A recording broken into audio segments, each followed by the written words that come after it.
Wapendwa, wherever you are, we thank God for joining us this morning. In the name of Jesus, welcome again. And we know the Lord shall bless us together in this wonderful day that He has given us, that we may rejoice and be glad in it as well. Hallelujah. This morning, I would like to share with us the Word of God. From the book of Galatians, chapter number 6.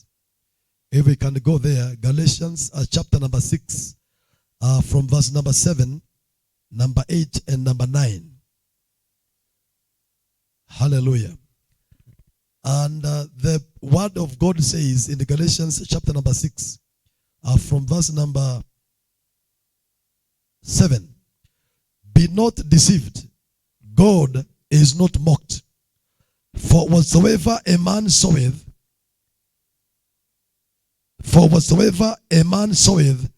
that shall he also reap. Hallelujah. For whatsoever a man soweth, that shall he also reap. Verse number 8.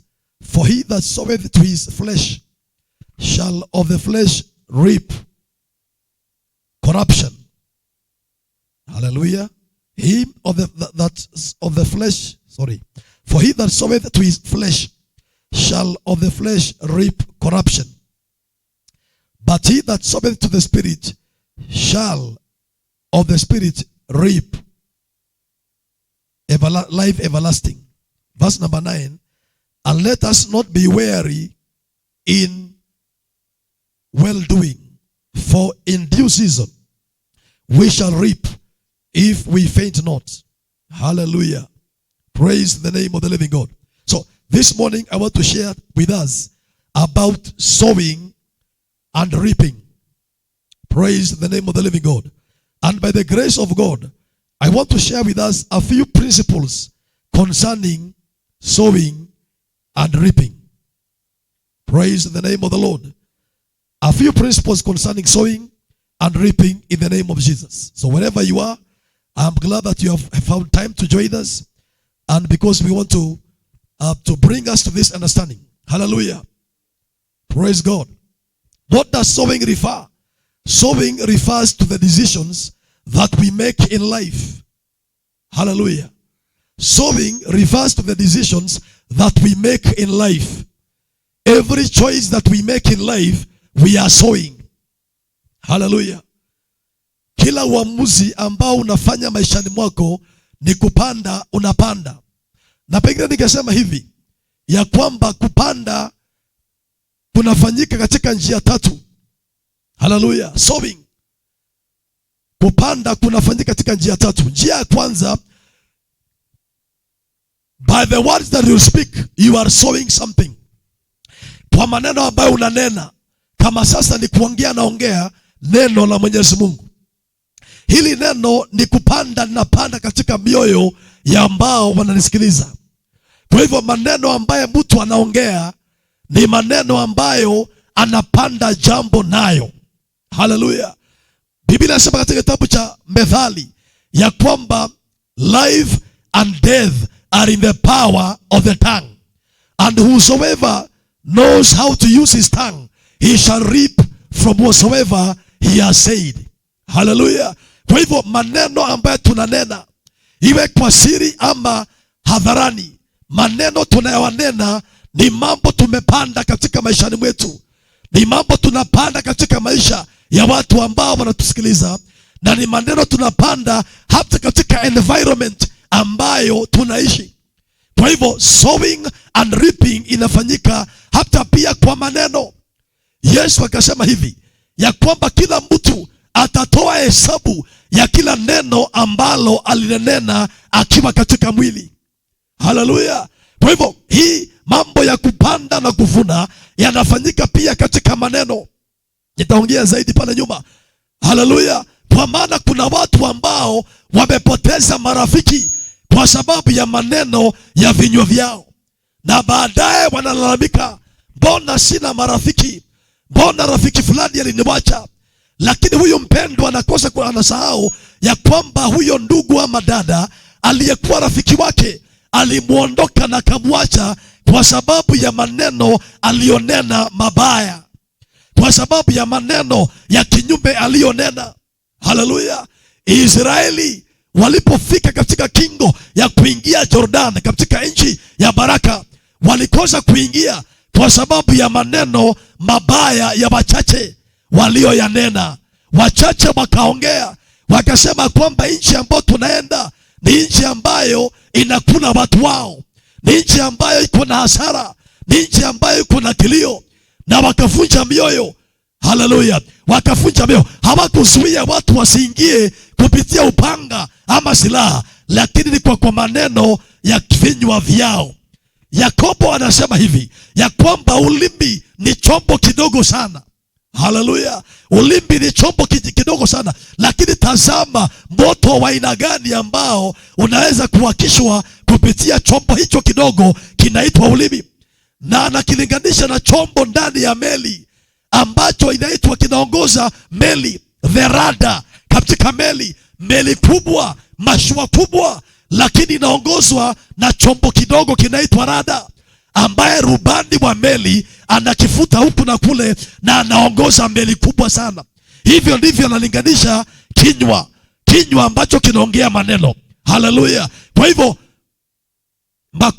sowing and reaping inapelekana pia na maneno ambayo tunaongea. In other words, maneno tunayonena yako na matokeo.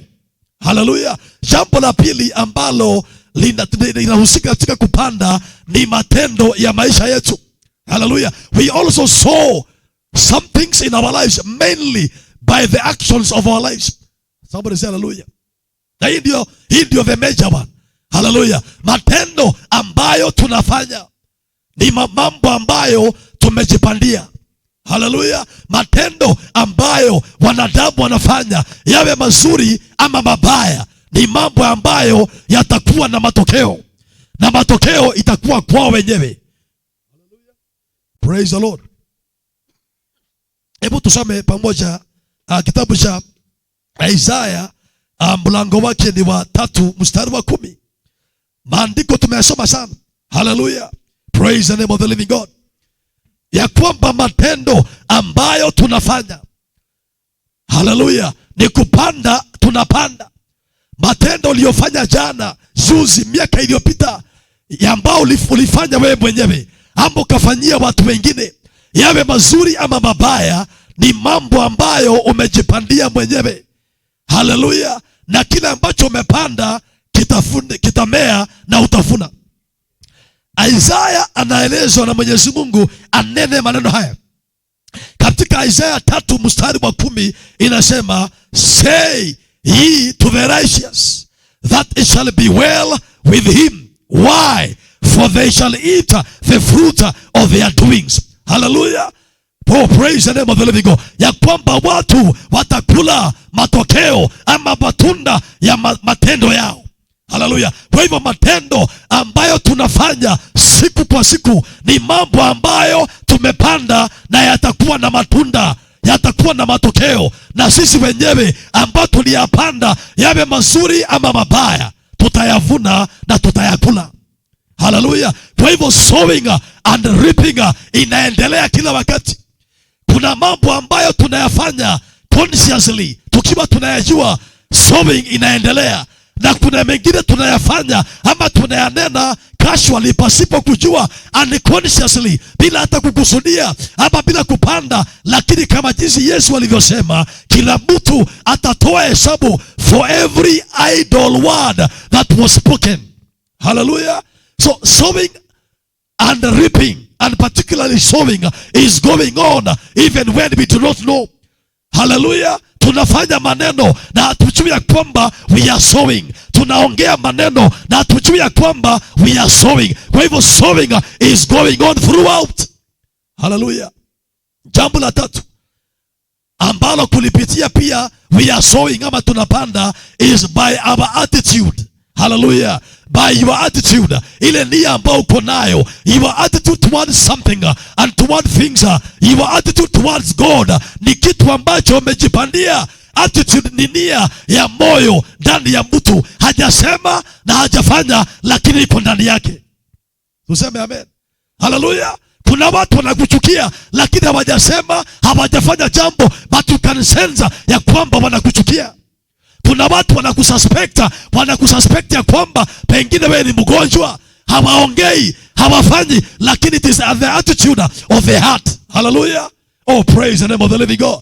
Hizo nia pia ziko na matokeo yake. The attitude ambayo watu wanaweka ndani yao. Wafilipi 2:5 inasema, let this attitude be in you which was also in Christ Jesus. Wapendwa, asubuhi ya leo nimekuja tujifunze tu na tujikumbushe ya kwamba sowing is going on. Hallelujah. Tunaendelea kupanda. Oh my God. Tunaendelea kupanda. Matokeo ambayo tuko nayo leo ni matokeo ya mambo ambayo tuliyapanda, aidha kwa usemi ama kwa tabia ama kwa nia zetu siku na miaka ambayo iliyopita. Hallelujah. Ukichunguza vizuri, kuna marafiki ambao leo hauna, na utakuta kwamba most of them walikuondokea kwa sababu ya maneno ambayo pengine unaongea. Pengine hata umekuwa ni mtu wa kuwaombaomba. I'll be talking about that very soon. Ya kwamba umekuwa kama mzigo kwao. Wewe ni kuwaombaomba, lakini hao hawezi wakuomba. In other words, wewe umekuwa kama mzigo. You are reaping where you have not sown.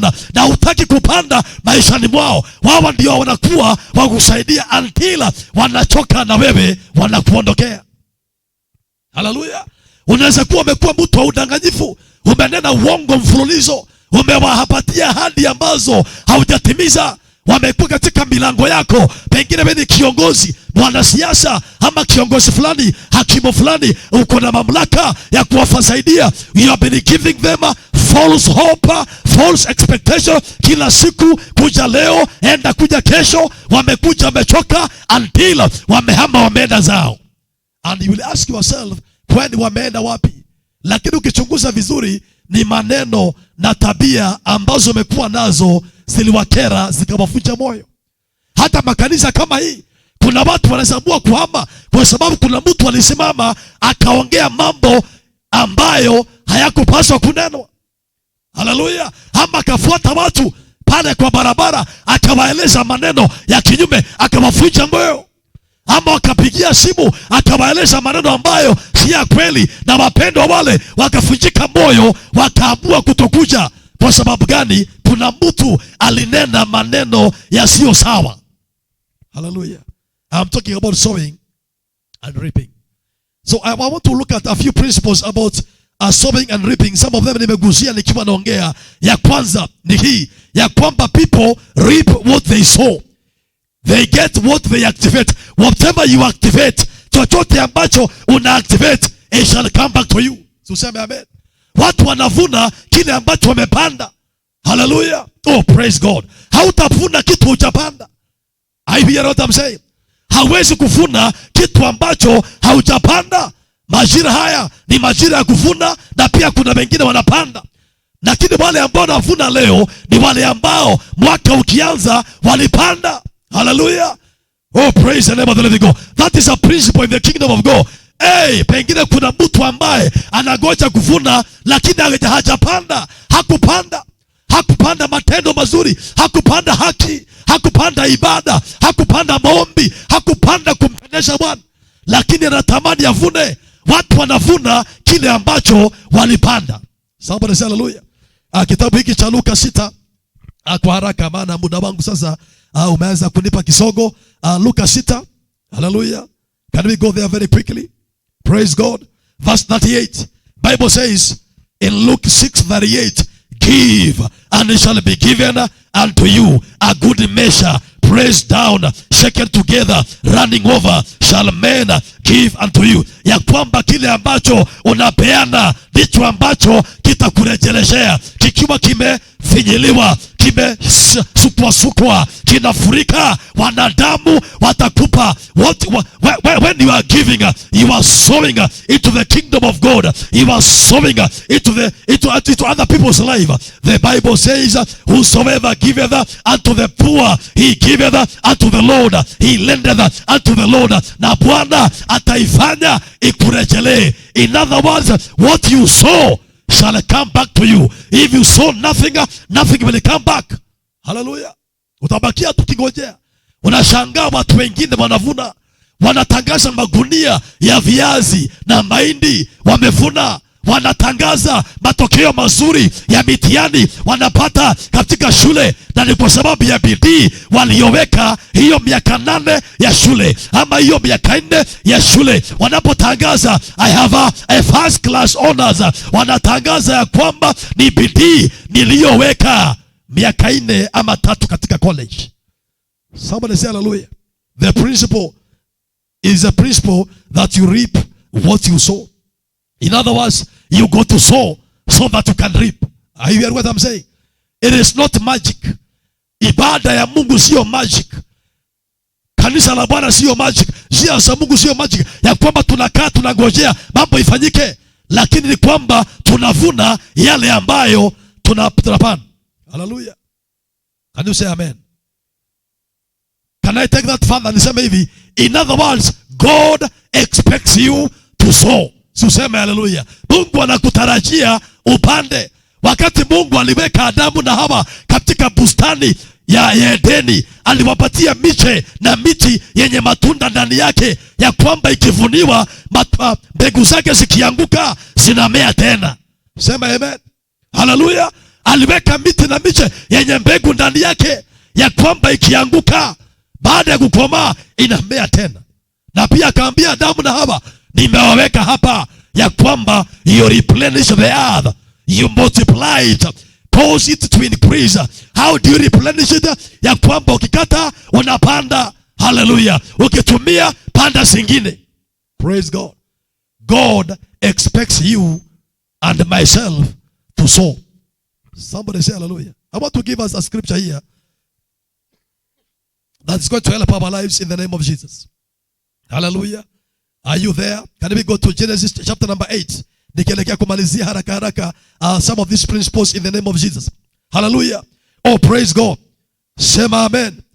Hallelujah. Ndiyo maana Mungu ameweka majira. Sikiliza vizuri. Ndiyo maana Mungu ameweka majira. Mungu hajaweka majira bure. Mungu ameweka majira ili ifacilitate sowing and reaping. Tuseme amen. Ameweka majira. Hata mwanamke yako na majira ya miaka yake ya kupata watoto. Ameweka majira hayo yaweze kufacilitate sowing and reaping. Ameweka hiyo majira yaanze wakati mwanamke amekomaa, anajua uzazi ni nini. Ndio maana mtoto ako 3 years hajaanza majira ya uzazi. Hallelujah. Kuna mahali Mungu ameiwekea. In other words, God has so arranged the seasons of life yaambatane na process ya sowing and reaping. Funguka macho na uelewe. Hallelujah. Are you hearing something today? Genesis 8 verse 22. What does the Bible say? Baada ya Noah, maandiko yanasema hivi, hii ni mambo Mungu aliongea, akanena, while the earth remaineth, seed time and harvest time, and cold and heat, and summer and winter, and day and night, they shall not cease. Mungu akasema muradi ya ardhi inaendelea, wakati wa kupanda na kuvuna utakuweko, usiku na mchana utaendelea. Haleluya.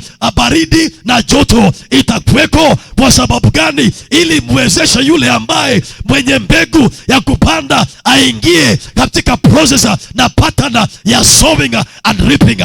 Hallelujah. That is why we have got the 4 seasons in the earth. Na ni Mungu aliweka. We have summer, we have winter, we have spring, and we have autumn. Haijawekwa bure, imewekwa na Mungu ipelekane sambamba, ipelekane sawia na procedure ya sowing and reaping. Funguka macho. Usikuwa una race through the seasons of life bila kujua ya kwamba kuna sowing and reaping, ya kwamba imewekwa ifacilitate sowing and reaping na process ya maisha ipate kuendelea. Na ndio maana mtu akikomaa amefika miaka 20 kuelekea mbele, tunaanza kuuliza, mbona haufikirii kuoa? Umefika 40 years, mbona haufikirii kutuletea mtoto? Mbona haufikirii uingie ndoa ulete mtoto so that the earth can continue? Somebody say hallelujah. So pigia Bwana Yesu makofi mazuri ya furaha. Hallelujah. Praise the name of the living God. Sowing and reaping. Hiyo weka ndani yako. Hiyo season zimewekwa ili ziweze kuandamana na process ya sowing and reaping. Na ndio maana wakulima ukasirika sana wakati wa kuvuna, mvua inanyesha. Wanataka waingie shambani mwao, wavune ngano, wavune mahindi, lakini kunanyesha. Maana ina interfere na program ya Mungu ya sowing and reaping. Maana chakula chao kitanyeshewa na kianze kuoza.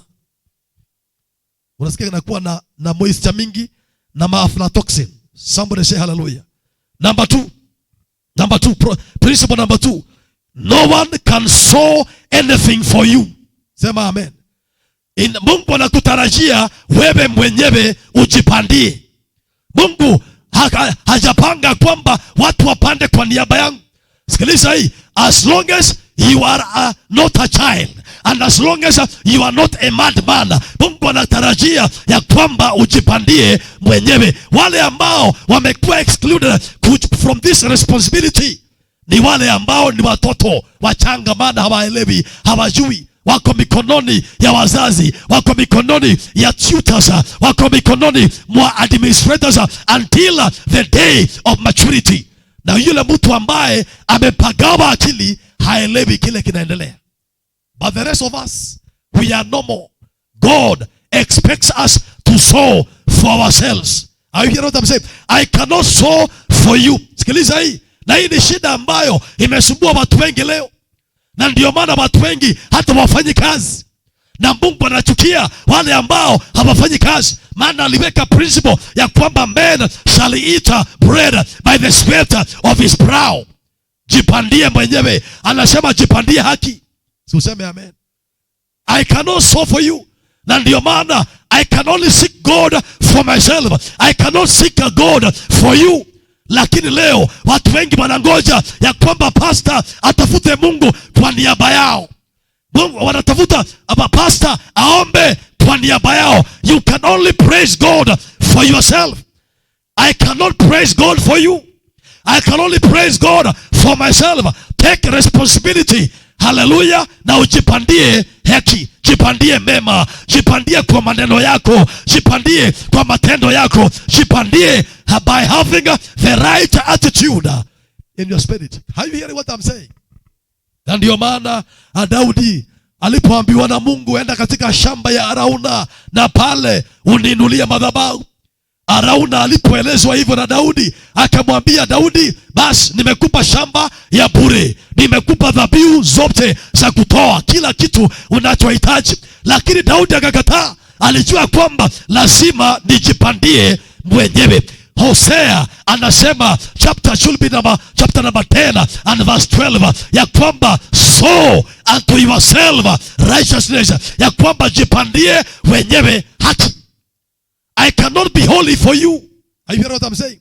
Neither can you be holy for me. You can't be holy on my behalf. I cannot be saved on your behalf. Neither can you be born again for me. Jipandie wokovu. So say amen. Are you hearing what I'm saying? That's the principle of sowing and reaping. You sow for yourself. You got to sow for yourself. Somebody say hallelujah. I cannot obey God on your behalf. Bwana Yesu apewe sifa. Ni wewe utii Mungu. Ingawaje kanisa ya leo imekuwa na hiyo kuchanganyikiwa ya kwamba tunategemea utiivu wa pastor ama utiivu wa nabii fulani. No, na ngoja nategemea utiivu wangu. Anasema mwambie mwenye haki ya kwamba itakuwa vema kwao. Kwa sababu gani? Atakula matendo na matunda ya matendo yake mwenyewe. Somebody say hallelujah.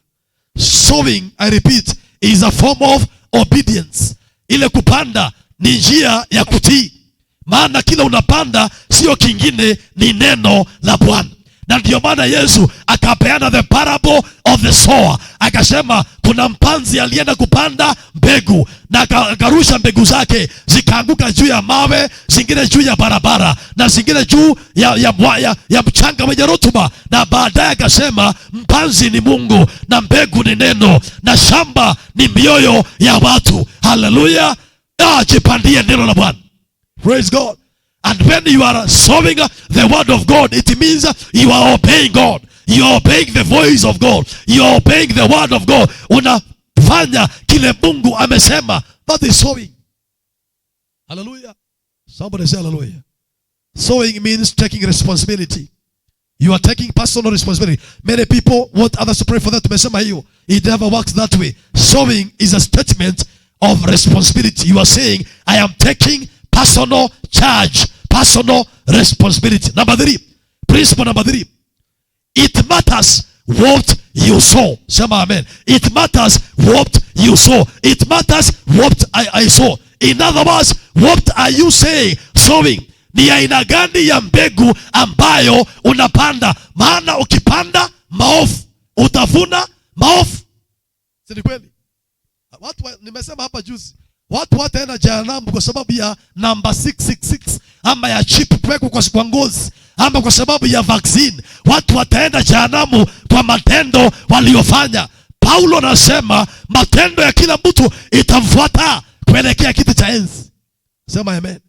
It matters what you are sowing by your mouth. It matters what you are sowing by your actions. It matters, maana ukichukua mke wa mtu umepanda mabaya na yatakufuata. Ukienda kwa wachawi na waganga, umepanda maovu na itakufuata. It matters what you sow. Are you hearing what I'm saying? Ninakuomba leo kama mtu wa Mungu, panda yaliyo mema. Tumesoma maandiko hayo, inasema kwamba wala tusichoke kutenda mema. Sema amen. Maana in due season, tuisome tena hiyo maandiko verse 9. Galatia 6:9. In due season you and I shall reap. Let us not be weary in doing good. Panda mema. Ninakuomba asubuhi ya leo katika maneno yako, panda mema. Hata jipandie wewe mwenyewe katika mawazo yako, katika dhamira yako, jipandie yaliyo mema ili uvune yaliyo mema, usivune mabaya. Kwa hiyo ndoa, panda mazuri, panda uaminifu, panda haki, panda kweli. Ongelesha watoto yako maneno mazuri, waambie you are fearfully and wonderfully made. Waambie watoto wako you are going far. Usimwambie ya kwamba you are good for nothing. Hapana, waita pongolala. Watoto wako sio pongolala, wamebarikiwa, ni uzao wa Ibrahim. Mbona unawaita pongolala? Hata I'm wasting my school fees. No. Ongea maneno mazuri. Waambie mtaamuka, mtatawala. You will possess the earth. Your hands shall be upon the necks of your enemies. Hallelujah. Hey, you will fulfill the purposes of God in your life. The devil is a liar. Hata kana kwamba leo haionekani hivyo, the devil is still a liar. You will make it. Why? Because we have faith in God. Somebody say amen. Ninaomba jipandie maneno mazuri. Hii Wagalatia 6:9 inasema, and let us not be weary in well doing. Why? For in due season we shall reap if we faint not. Ya kwamba tuzizimie na tusichoke kuyatenda yaliyo mema. Yafanye yaliyo mazuri, yatende yaliyo kubalika. Hata kana kwamba jirani yako anafanya kinyume ama amezembea, wewe panda. Sema amen. Panda mazuri. Praise the name of the living God. So it matters what you sow. You as the sower, you have the power to determine the results of what you shall reap. Hallelujah. Mashika hiyo. Wewe kama mpanzi una uwezo na mamlaka ya kuamua kile ambacho utavuna. Kwa sababu gani? Una mamlaka ya kuamua kama utapanda mema ama utapanda mabaya. Useme amen. Yeah. Kama utaamua kuwa mzigo kwa marafiki zako, wewe tu ni kuwaomba, lakini huwezi kusema wacha leo niwasaidie. Ukiita mikutano yako ya michango unataka wakuje, lakini wakiita yao wewe ya uendi, unawachokesha. Watachoka na wewe. Niko na marafiki kama hao, na nimechoka na wao. Yeah. Wananitafuta wakiwa na shida zao, lakini wakipata karamu na pesa hawakumbuki ya kwamba pastor alinisaidia, ndugu fulani alinisaidia, wacha nimbariki. Reke joke uoko. Utachokesha watu na baadaye utabaki hapo kusema kwamba watu ni wabaya hata hawajaokoka. Hawajakuja kuniona hospitali. Hivyo ndio maandiko yanasema hawajakuja kuniona hospitali. Lakini tulipokuwa na afya na wengine walikuwa hospitali, hatukujibidisha kwenda kuwaona. Are you hearing? Lakini baadaye ukiwa mgonjwa, sasa ni kulalamika na kulani watu. Mbona hawajakuja kuniona? And yet when you are whole, when you are healthy, you never bother to see your brothers and sisters who were in hospital. Na watu wanavuna kile ambacho walichopanda. Hatuseme tulipisha kisasi. Mungu amesema vengeance is mine, I will repay. Lakini Mungu ako na njia ya kupanga mambo maishani ya kwamba watu wanavuna kwa kadiri ambavyo walipanda. If you are not happy with what you are reaping, go and check how you are sowing. Are you hearing what I'm saying? If you are not happy with the results you are getting, go and look at how you are sowing and what you are sowing. Badala ya kulalamika na kulaumu washirika, kulaumu pastor na kanisa na majirani na relatives, just go and look at what you are sowing. Kuna hata wazee wamewacha ndoa zao wakaenda, maana mke anaongea mambo mabaya kila wakati. Ni hasira, ni kulalamika na kunungunika, ni kutoana makosa na kuraruana na maneno, mpaka mzee anaamua wacha niende. Hata Biblia inasema katika Proverbs, heri ni uishi katika kona peke yako kuliko uishi na mwanamke kisirani. Maneno kisirani. You could be chasing your husband, na unasema umerogwa. Sio kurogwa, umerogwa. Ama kwenye kuna laana. Angalia maneno ya kinywa chako na uende uitengeneze vizuri. Somebody say hallelujah. Principle number 4 as they continue to finish. Hapa number 3 ningemalizia nisema kwamba you cannot sow vistos and expect to reap figs. Hallelujah. Kuna maandiko, acha nikusomee maandiko tu kwa haraka ili tuseme ya kwamba pastor ameongea lakini hajatupatia maandiko. Sinikupatia hii maandiko ndiweze kusaidia hapo mbele. Hallelujah. Kitabu cha Mathayo, should be Matthew. Where are you Matthew?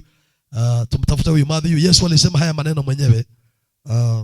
Let's look at Matthew 7 verse 16.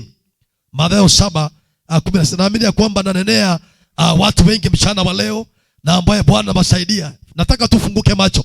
Especially mambo mengi haya ya laana. Watu wanasema kwetu tumerogwa. Ukiangalia si kwamba wamerogwa, wako na pattern fulani ya kuongea vibaya na tabia mbaya. Wachana nayo hiyo tabia mbaya. Wachana na hiyo pattern ya kuongea maneno mabaya. You are chasing away your husband or your own wife. Alafu nasema umerogwa. Ushaenda biashara nakuta mtu anaongea vibaya mpaka anasema hii duka sitarudi tena. Anaongea vibaya sana. Na wewe ni customer umekuja tu na unauliza tu swali innocently. Mna ile ya 30 bob. Anakuambia tuuzage ya 30 bob, tafuta maduka zingine. Kuliko akwambie hiyo imeisha lakini kuna ile ya 50. Hajui kuongea. Ataenda kusema kwamba wamechukua wameniwekea uganga na ni maneno yako inafukuza customers.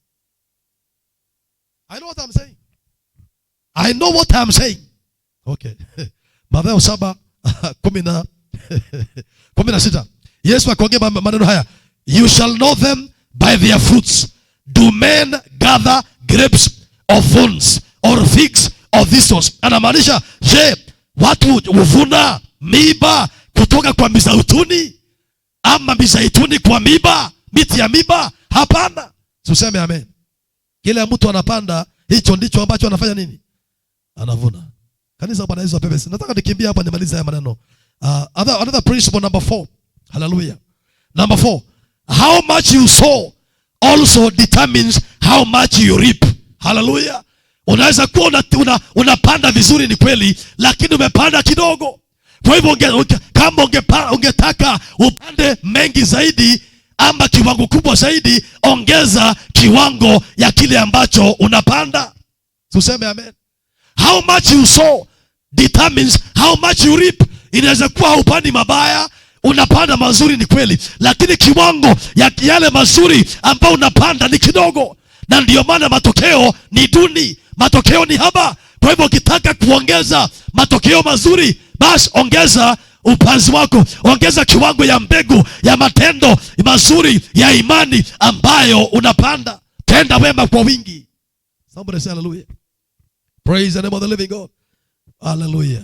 Nasikia nikibarikiwa sana asubuhi ya leo. Tusome katika kitabu hiki cha Wakorintho wa pili tupate hiyo maandiko. 2 Corinthians chapter number 9. Hallelujah. If you want to increase what you are reaping, hallelujah, then increase the seed of what you are sowing. Hallelujah. Ongeza kiwango ya matendo ambao unafanya mazuri. Ongeza kiwango cha matendo. Fanya zaidi. Kuwa kama Kornelio na useme kwamba nimesaidia wajane wa Galili, wacha nikasaidia sasa wajane wa Kapernaum. Tuseme amen. Ongeza matendo mazuri. Nimekuwa nikisafisha kanisa, sasa wacha nishughulikie mitambo pia. Hallelujah. Ongeza matendo mazuri. 2 Corinthians chapter number 9 verse 6. The Bible says, Paulo akiongelesha wapendwa wa kanisa hili, anasema hivi, but this I say, he which soweth sparingly shall reap also sparingly, and he which soweth bountifully shall reap also bountifully. Masikia najieleza wenyewe ya kwamba yule ambaye anapanda kidogo atavuna kidogo, lakini yule ambaye anapanda kwa wingi atavuna wingi. Hallelujah. How much you sow also matters. Is a principle in the kingdom of God. Na kusomea tu ndio uweze kuelewa, is a principle. Somebody say hallelujah. How much I sow is a principle. Number 5. Principle number 5. Hallelujah. The diversity of seeds that you sow translates to reaping in diverse ways. Ya kwamba hapana concentrate na kupanda matendo ya aina moja peke yake. Umejifunza kupanda maombi, siwanze kupanda kutoa fungu la 10. Siwanze kujifunza kupanda hata matoleo. Siwanze kujifunza kupanda hata dhabihu ya nadhiri. Hey, makalaba. Siwanze kujifunza kupanda mbegu ya kupeleka uinjilisti, hubiria mtu leo. Hallelujah. In other words, kila mbegu inatoa mazao yake. Hakuna mbegu moja ambayo inazaa kila aina ya mavuno. Kunaye kweli? Hakuna mbegu ambayo itazaa mahindi na isae maharagwe na isae nguo na isae fedha. Kila mbegu inajizaa yenyewe. The Bible says a seed bears after its own kind. Tuseme amen. Hallelujah. Kila mbegu inajizaa yenyewe. Hallelujah. Oh, praise God. Na kwa hivyo kama tunahitaji mazao katika sehemu tofauti za maisha yetu, basi tujifunze kupanda mbegu tofauti katika maisha yetu. Ikiwa tunahitaji kuvuna kifedha, tukapande katika maisha ya kifedha. Ikiwa tunataka kuvuna kiroho, tupande katika kiroho. Hallelujah. Paulo anasema hivi ya kwamba mazoezi ya kimwili yako na faida yake ambayo ni kidogo, lakini mazoezi ya kiroho yako na faida ya sasa na ya ufalme unaokuja. Sema amen. Hallelujah. Kwa hivyo mazoezi ya kiroho ya mwili itakupatia afya nzuri. Ukikula balance diet utakuwa na afya nzuri, lakini hutakuwa na afya nzuri ya kiroho. Afya nzuri ya kiroho inaletwa na maombi na kutembea na Bwana. Mtu gani jenga? Hallelujah. Kuna mambo ambayo inajenga jamii yako, sio maombi tu. Hallelujah. Hata kujitolea na kuwa na upendo katika hiyo ndoa na kuheshimiana inajenga jamii yako. Hallelujah. In other words, there is no one seed that fits everything. Imoraji wadu wagai. Unajua nasikia nikiongea na neema kubwa sana asubuhi ya leo. Nikupeleka katika maandiko saa hii nikimeleka kumalizia Ecclesiastes chapter number, if you can go there. Ecclesiastes chapter number, which number is this? Chapter number 11. Nakaribia kumaliza sasa. Ecclesiastes chapter number 11. Hallelujah. Na ndio maana nasema usikue mtu ya one way traffic. Sisi tumeokoka, tumetosheka pastor. Tumeokoka. Kuna wakati nilikuwa nafikiria hivyo, mpaka nakashirika nikiona bishop akihubiri kuhusu kubarikiwa, because nilikuwa kijana mdogo kimiaka kiroho. Sikuelewa kwamba kuna majira itafika nitahitaji kuoa, na kuoa lazima nipeleke mahari kwa wazazi ya msichana. Sitaenda pale by faith. Nitapeleka mahari. Nitahitaji fedha ya kuwajengea nyumba. Nitahitaji fedha ya kuwalipia karo za shule. Haleluya, amen. Sikuwa naelewa. Nilifikiria tu kuokoka imetosha. Kuna mtu ananisikiliza na kunitazama leo, anafikiria kwamba venye ameokoka sawa, si usonge mbele. Tumesema mambo mengi sana ya kwamba add to your faith something else. Add patience, add self-control, add a generous heart. Be a generous giver. Ongeza, panda mbegu tofauti. Hallelujah. Wokovu iko na faida yake kubwa sana. Lakini kuna mambo mengine pia ambayo Mungu amesema, hajasema wokovu peke yake. Ni kweli? Hii Bible mzima haijaongea tu kuhusu wokovu peke yake. Mnawaji kwa watu gai. Haijaongea kuhusu wokovu watu wakoka tu from alpha to omega. Kuna mambo mengi imeongea, nyenyekea. So sema amen. Ukitaka kuinuliwa, nyenyekea. Maombi haitakuinua, nyenyekea uinuliwe. Maana amesema yeyote anayenyenyekea atainuliwa. Si upande mbegu ya kunyenyekea uinuliwe. Oh, me I play the guitar in the church, therefore I'm waiting to be exalted. Hiyo guitar itakubariki na njia yake. Ili kuinuliwa utabidi unyenyekee. Ondoa kiburi. Mungu akubariki akuinue juu. Okay, hallelujah.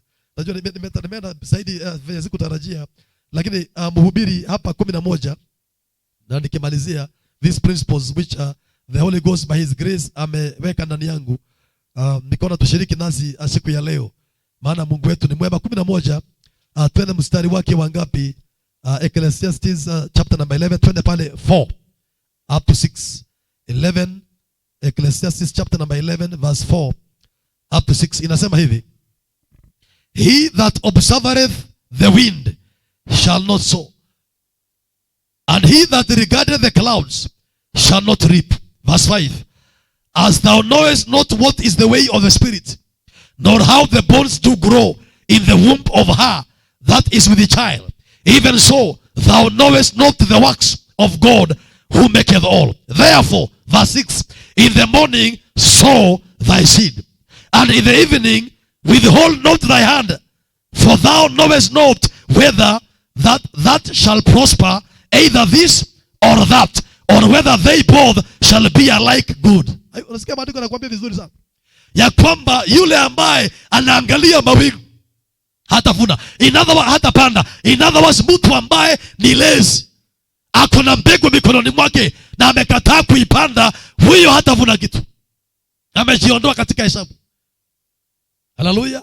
Verse 6 inasema kwamba asubuhi panda, na pia mchana usilegeze mkono wako, panda, kwa sababu haujui ni gani ambayo itamea ama itafanikiwa, aidha hii ama ile ama zote mbili. Useme amen. Hallelujah. Somebody say hallelujah. Praise the name of the living God. Wapendwa, hizi kanuni zitatusaidia sana. Hallelujah. Kwa hivyo tunapanda tofauti. Hallelujah. Honor begets honor. Ukiheshimu watu unapanda heshima. Unaheshimiwa hata wewe mwenyewe. Hautaheshimiwa namna gani ikiwa wewe katika majira yako ya kuheshimiana haujaheshimiana? Heshimu watu ili uheshimiwe in your time. Heshimu mtu yule ambaye anakuhubiria leo, kesho ukiwa mhubiri watu wa kuheshimu. Panda wema, vuna kesho. Hallelujah. Bwana Yesu apewe sifa. Praise the name of the living God. Kwa hivyo Mungu anatarajia tuvune. Amepeana. The Bible says in Isaiah 55, I think verse 8, he has given seed to the sower. Principle number 5 nikimalizia ni hii: God has given all men something to sow. Sema hallelujah. Amepatia kila mtu kitu ya kupanda, something to begin the sowing process with. Hakuna mtu ambaye hajapewa kitu ambacho anaweza panda. Hata pumzi ulio nayo unaweza ipanda kwa kusema I will praise God with my breath. Somebody say hallelujah. Hey, Mungu sio mdhalimu. Amepa kila mmoja wetu something to sow. Hallelujah. Kanisa, Bwana Yesu apewe sifa. Kila mmoja wetu amepewa kitu na Bwana tukaweza kupanda. Hakuna mtu ambaye hajapewa something ambayo anaweza panda. Hallelujah. Praise the name of the living God. Isaiah 55 verse 10, nikikimbia nimalize. Bible says, for as the rain cometh down and the snow from heaven, and returneth not thither, but watereth the earth, and maketh it to bring forth and to bud, that it may give seed to the sower and bread to the eater. Bwana amepeana kila mpanzi mbegu ya kupanda ili apate mkate baadaye. Kila mmoja wetu. Mungu ni mwenye haki. Mungu ni mwaminifu. Hata leo kila mmoja wetu, hata wewe ambaye unanitazama leo, there is something that God has placed in your power and authority as a seed that you can use to activate the seasons of your life. I'm telling you. Hakuna mtu ambaye hajapewa kitu. Na hiyo ndio maana ya parable of the sower, ama parable ya talanta. Maandiko yanasema kwamba mmoja akapewa 5 na mwingine akapewa 3 na mmoja akapewa talanta moja. Shida si kwamba tujapewa mbegu, shida ni hii. Sikiliza, one group walipewa mbegu yao, badala ya kuipanda wakaikula. Kama Esau alikula. Yaani ndio shida. Is seed coming into your life, but unakula yote. Hata katika shamba kuna kitu kinaitwa meiteka. Ukivuna maharagwe kuna inamwagika inamea peke yake. Lakini kuna mtu anaokota zote anakula. Na ndio maana Mungu akaweka kanuni katika Israeli ya kwamba mnapovuna ikianguka kwa mchanga wachana naye, ili ikakuwa ni ikanena kesho kwa sababu ya mpita njia. Lakini kuna watu wanakula yote. Walipewa mbegu, and that is a principle ya tax ambayo serikali inatumia. Hii ndio principle ya ushuru serikali inatumia, ya kwamba inakata watu kitu. Tuseme amen. Inatoka katika Biblia. If you don't know, most of our laws they come from the Bible. You go and sit down in the Bible. Usiue. Iko katika Biblia, iko katika Biblia na iko katika sheria ya Kenya. Iba utashikwa. The 10 commandments. They come from the Bible. Maybe you did not know. Inatoka hapa. This is our tradition. It's our inheritance from God. Hallelujah. Bwana Yesu apewe sifa. Kwa hivyo kuna kikundi ya kwanza wamepewa mbegu na wanapeagwa. Na Mungu anashinda akiwapatia, lakini wanaikula. Esau alikula urithi wake wote kwa sababu ya tumbo, akaipoteza. Yakobo akaichukua ikakuwa yake. Na utashinda ukilalamika, lakini wewe ulikula mbegu yako, mbegu ya miaka ukakula, miaka ya ujana. Daudi anasema Bwana ndipo nieleze siku ya miaka yangu ili niishi kwa hekima. Kuna watu wanakula miaka yao wakifanya uovu na kusembea na kulala, wakiangalia mawingu venye inapita. Grupu ya pili, wamedharau mbegu yao mikononi mwao. Wamedharau. Mungu amewapatia mbegu, lakini kama ule mtu wa talanta moja akaidharau, akaipuuza na akaizika, akaona hii haitanisaidia, watu wengine wakuna kubwa kubwa, hii yangu ni kidogo, akaizika, akaidharau, anangoja, ananyosha mikono apewe na watu. And yet akona power ya mbegu ako naye, lakini amedharau yake. Anataka ya watu wengine ambao wamefanyiwa kazi imsaidie. Hiyo ndio mtu ameingia katika streets.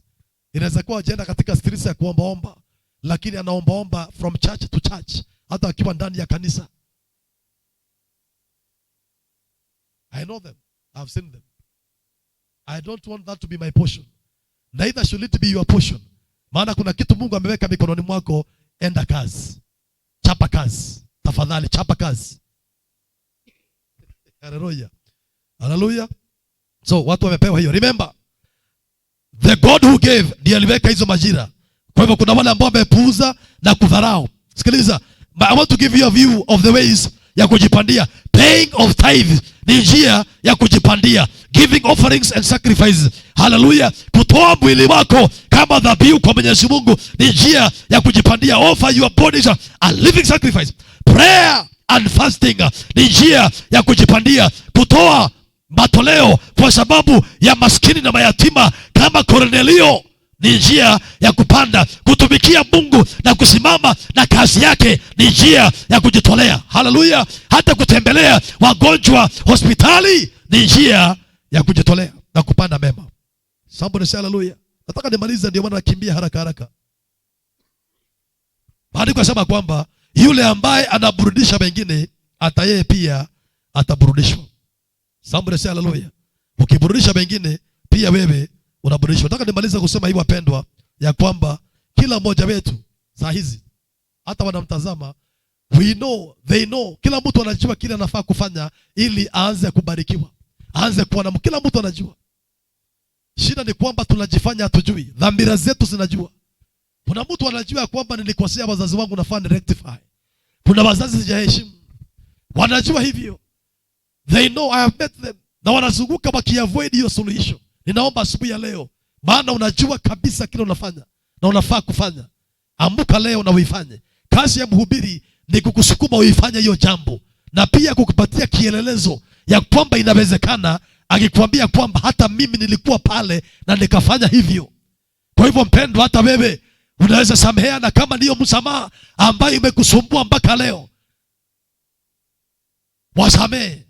na upate breakthrough. Breakthrough yako itakuja utakapofanya hiyo jambo ambalo limekuwa moyoni mwako, lakini unahepana nayo, ukitafuta other solutions. But you know, this is what I need to do. I need to be born. I knew in my life, nikiwa na nimeharibu katika ulevi na bangi na usharati, nilijua ndani yangu ya kwamba one day nitahitajika niokoke. Nilijua ndani yangu ya kwamba kile kitanisaidia dunia hii ni kuokoka, lakini niendelee kuhairisha until one day nikasema, now enough is enough. I must make this decision.